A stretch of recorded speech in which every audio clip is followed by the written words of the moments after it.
Hello दोस्तों, तो फिर आप लोगों का स्वागत है हमारे अपने चैनल में जिसका नाम है द कॉमिक कोड।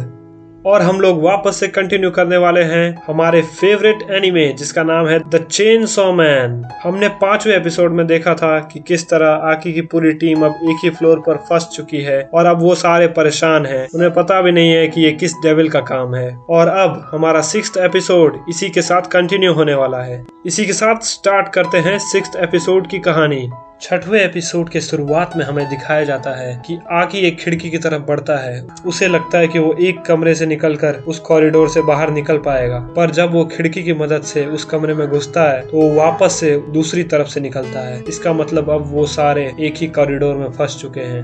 उनमें से सभी ने अपनी अपनी तरफ से पूरी मदद की, पर किसी को भी कोई रास्ता नहीं दिखा। फिर वो सारे एक ही कमरे में जाके बैठ गए। फिर उस कमरे में उन सभी को एक घड़ी दिखती है और असल में ये घड़ी रुकी हुई थी। इसका मतलब है कि यहाँ पर समय भी रुका हुआ है, मतलब कि बाहर से उनकी मदद करने के लिए कोई भी नहीं आने वाला है। ये सब सुन के डेंजी कहता है कि ये तो काफी अच्छा हुआ, अब मैं जितना चाहूँ उतना सो सकता हूँ, मेरे पास समय ही समय है।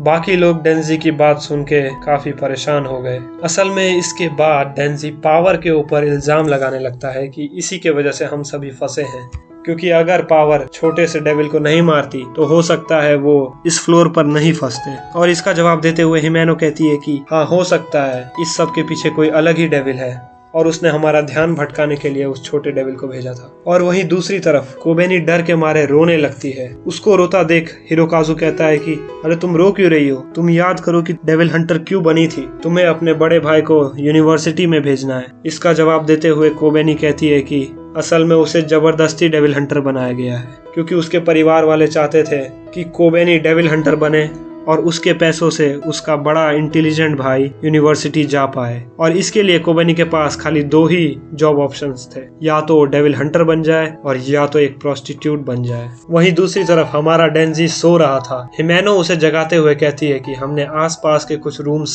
से खाने की चीजें बटोरी हैं और इसीलिए वो अब डेंजी को उठा रही है। और वहीं दूसरी तरफ कोबेनी डर के मारे टॉयलेट का ही पानी पीने वाली थी। और इसके साथ साथ अब पावर का नया ही गोल आ चुका। पावर चाहती है कि वो प्राइम मिनिस्टर बने और नोबेल प्राइज भी जीते, जिसके बाद वो खाने पीने की चीजों पर 100% टैक्स लगा देगी। ये सब सुन के हिमेनो काफी सरप्राइज हो जाती है, जिसका जवाब देते हुए डेंजी कहता है कि ये हमेशा ही बेवकूफों जैसी बात करती है। इसके बाद हिमेनो अपना लास्ट सिगरेट जलाती है और उसे देखकर डेंजी पूछता है कि आकी भी सेम ब्रांड की सिगरेट पीता है। हिमेनो उसे कहती है कि असल में ये आदत आकी को मैंने ही लगाई है। असल में जब आकी नया नया आया था तब हिमेनो ने उसे कहा था कि इस प्रोफेशन में लोग ज्यादा समय तक नहीं जीते, इसलिए तुम्हें भी अब स्मोकिंग स्टार्ट कर देनी चाहिए। आकी उसे कहता है कि जब तक वो गन डेविल को मार ना दे तब तक उसका मरने का कोई भी प्लान नहीं है। और फिर एक दिन मार्केट के बीच में हिमेनो को किसी औरत ने थप्पड़ मार दिया, जिसे देखकर आकी को काफी बुरा लगा। आकी ने हिमेनो से पूछा कि कौन थी वो औरत, जिसका जवाब देते हुए हिमेनो कहती है कि ये मेरे पुराने पार्टनर की गर्लफ्रेंड थी। असल में हिमेनो का पुराना पार्टनर अब मर चुका है। और इसी तरह डेविल हंटिंग में जो भी मर जाता है उसके फैमिली वाले अपना गुस्सा इसी तरह निकालते हैं। आकी उस औरत के पीछे जाने लगा और फिर जब वो हिमेनो से वापस मिला तब उसने उसे कहानी बताई कि आकी ने उस औरत के कपड़ों में चिंगम चिपका दिया था। और ये बात सुन के हिमेनो काफी ज्यादा हंसती है, जिसके बाद वो दोनों एक साथ डिनर करते हैं।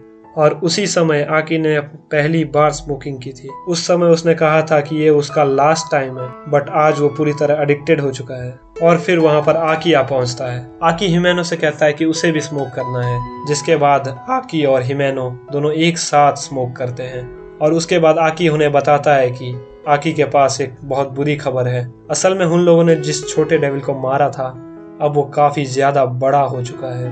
वो सभी कमरे से बाहर निकल के देखते हैं, तब उन्हें दिखाई देता है कि एक काफी बड़ा डेविल, जो कि दिखने में काफी ज्यादा भद्दा था और बहुत बुरा था, वो पूरे कमरे में फैला हुआ है। और उसके बाद वो डेविल कहता है कि मैं तुम लोगों को एक ही शर्त पे छोड़ूंगा, अगर तुम लोग डेंजी नाम के आदमी को मुझे सौंप दो, जिंदा या मुर्दा।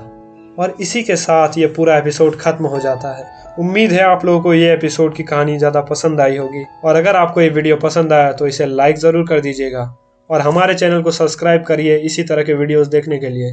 और देखते रहिए द कॉमिक कोड।